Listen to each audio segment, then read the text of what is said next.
ముందు వీడియోస్ చూసుంటే మీకు అర్థమవుతుంది. సో ఇంటి దగ్గర 2 పిచ్చుకగూడులు ఉన్నాయి. ఒక పిచ్చుకగూడు గురించి నేను ఆల్రెడీ ముందే వీడియో పెట్టాను. ఇది అయితే ఇంకోటి.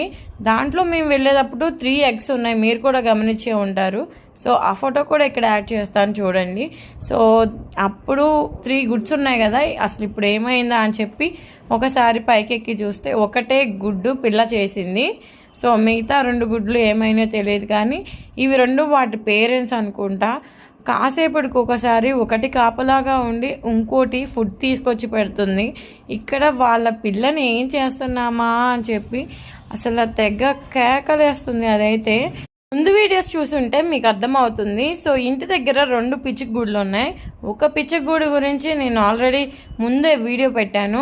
ఇది అయితే ఇంకోటి. దాంట్లో మేము వెళ్ళేటప్పుడు 3 ఎగ్స్ ఉన్నాయి, మీరు కూడా గమనించే ఉంటారు. సో ఆ ఫోటో కూడా ఇక్కడ యాడ్ చేస్తాను చూడండి. సో అప్పుడు 3 గుడ్స్ ఉన్నాయి కదా, అసలు ఇప్పుడు ఏమైందా అని చెప్పి ఒకసారి పైకెక్కి చూస్తే ఒకటే గుడ్డు పిల్ల చేసింది. సో మిగతా 2 గుడ్లు ఏమైనా తెలియదు, కానీ ఇవి 2 వాటి పేరెంట్స్ అనుకుంటా. కాసేపటికి ఒకసారి ఒకటి కాపలాగా ఉండి ఇంకోటి ఫుడ్ తీసుకొచ్చి పెడుతుంది. ఇక్కడ వాళ్ళ పిల్లని ఏం చేస్తున్నామా అని చెప్పి అసలు తెగ కేకలేస్తుంది. అదైతే